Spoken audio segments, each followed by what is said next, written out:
Fala pessoal, sejam bem-vindos a mais um Bytes of Python. Na aula de hoje a gente vai ver um outro modo que a gente pode utilizar ali para fazer uma repetição, né, dentro do nosso código ali. Na última aula a gente viu o while, que a gente pode passar uma condição, deixar ele repetindo indefinidamente ali, e que tudo o que a gente viu sobre booleano, controle de fluxo e tudo mais, a gente consegue utilizar ali sem nenhum problema.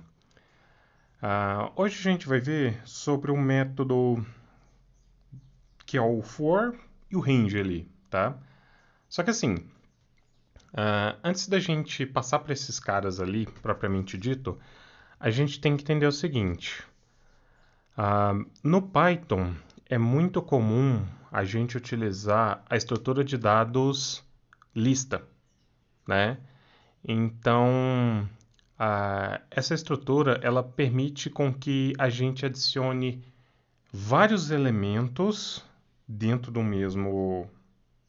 dentro da mesma variável, tá? E cada um desses elementos ali, eles podem ter um valor distinto, sem nenhum problema. Então, imagina assim, eu tenho minha variável nome, né? Vai receber a lista que cada um desses caras aqui vai ter, sei lá, uma string ali. Ou não, também posso ter um número, qualquer outra coisa que eu quiser ali. E essa estrutura aqui, ela é muito utilizada porque ela acaba tornando versátil ali da gente trabalhar com muita coisa dentro da programação em si, e não somente em Python. Porque é muito comum a gente querer agregar vários elementos dentro de um lugar só, ou representar estruturas mais complexas, com muitos detalhes. Então a lista acaba se tornando ali uma opção muito interessante, né, nesse sentido. Eu não vou entrar em detalhe na estrutura, o que é lista, formalmente falando. Mas eu entendo o seguinte: com essa lista eu consigo colocar vários tipos de coisas dentro dela, do mesmo tipo ali, ou não, e eu consigo percorrer cada elemento dessa minha lista. Então, entenda que cada caixinha disso aqui é literalmente um elemento da sua lista.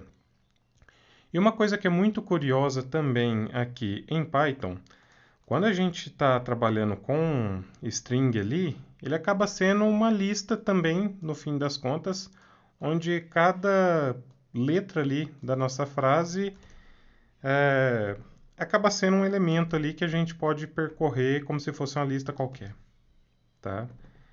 É importante vocês terem isso em mente, porque é por meio disso daqui que a gente vai utilizar um monte de outras coisas dentro do Python para trabalhar na parte de analytics, leitura de arquivos e algumas coisas mais complexas ali. Mas antes da gente pegar e entrar nessa parte, né, aí a gente entra formalmente no que é lista. Aqui para nós, entenda que é só um meio de eu armazenar um monte de coisa distinta no mesmo lugar ali, beleza? E eu posso percorrer esse cara aqui normalmente. Vamos lá. Eu vou executar aqui o meu Python e vamos começar a trabalhar aqui um pouquinho. Então, eu tenho frutas. Minha variável frutas, ela é uma lista, contém várias frutas. Tenho banana, tenho abacaxi, tenho uva, tenho limão, né? Então, assim, eu tenho várias frutas ali e eu posso ver o que tem aqui dentro. Ó, minha lista tem banana, abacaxi, uva e limão. E eu posso percorrer essa lista por meio do comando for, que é o para. Se vocês olharem em outras linguagens de programação ali, vocês vão ver que o for Você tem um valor inicial, vamos supor, int i é igual a zero. Eu tenho um limite, i tem que ser menor que 10. E eu tenho o incremento da minha variável, que aí começa i de 0 é menor que 10. Tipo, até menor que 10? É. Aí vai, incrementa de novo, aí vira 1. 1 é menor que 10? É. Incrementa de novo.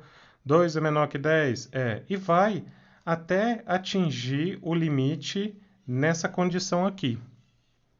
Esse é o for em outras linguagens de programação. Já no Python, ele é um pouquinho diferente. A gente tem o for em que eu vou receber um, uma variável que vai receber alguma coisa ali, né, um nome qualquer, dentro de quê? Dentro da minha lista. Olha como é que é bem diferente ali. Eu não preciso definir um limite ou coisa do tipo. O Python já bate isso dentro da estrutura, pegando dentro da estrutura da lista ali, já sabe o tanto que ele vai iterar ali, repetir ali, né? Sem que eu precise definir um limite do onde que ele vai parar. Aí a gente pode vir cá, ó, e confirmar, ó. As frutas são. Aí a gente vem aqui o nome. Ó, banana, abacaxi, uva e limão. A gente não precisou definir um limite. Ele automaticamente pega ali pela sua lista e vai percorrendo ali para cada elemento da sua lista. A gente lá no while, a gente definia uma condição e tinha que ir rodando até aquela condição ser atingida. Aqui não. Aqui eu simplesmente passo a minha lista e para cada elemento da minha lista eu executo os comandos aqui. É bem diferente, é bem mais simples. E por ser mais simples, cabe a gente só entender ali, né, o que tem dentro da nossa lista, que no caso aqui é uma lista de nomes ali de frutas. E o legal é o seguinte, a gente pode também percorrer uma string, né? A gente consegue ali percorrer uma string qualquer como se fosse uma lista. A gente itera em cima daquela string. Ó, for letra in. Minha frase muito louca. Dois pontos. Print. Vamos colocar uma f-string. A letra E.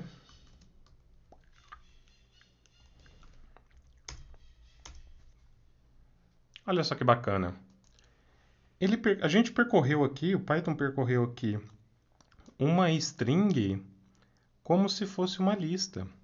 Porque no fim das contas a string ela vai ser ali uma lista de caracteres.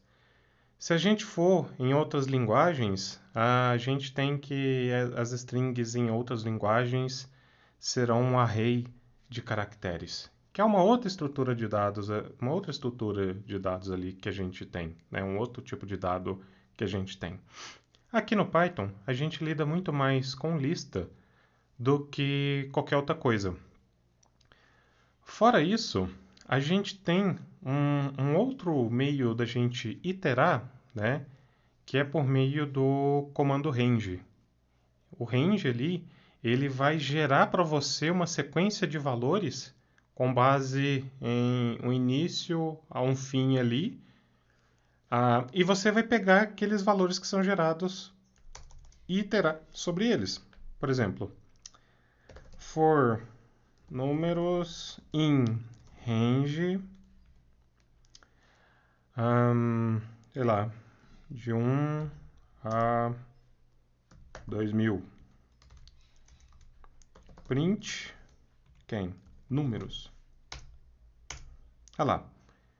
O range gera para a gente essa lista de números ali, né? Vai gerando um a um, vai passando para a nossa variável e a gente itera sobre ela. Ó, foi muito.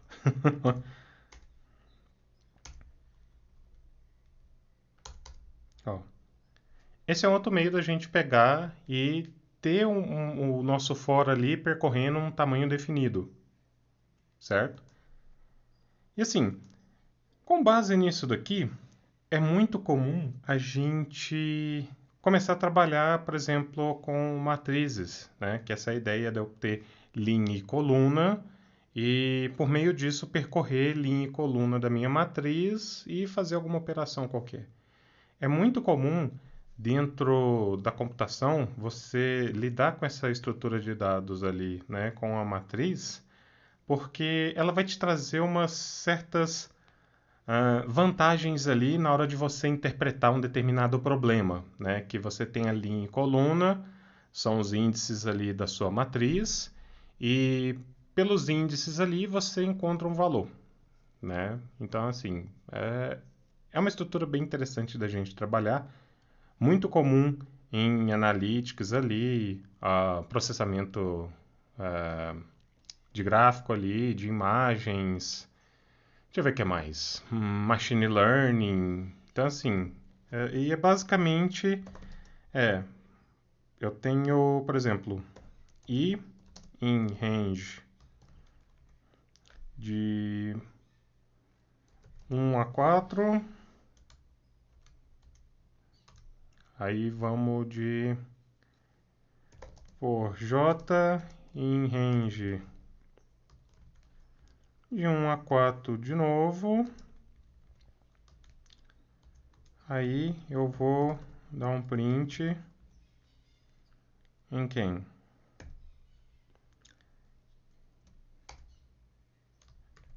No i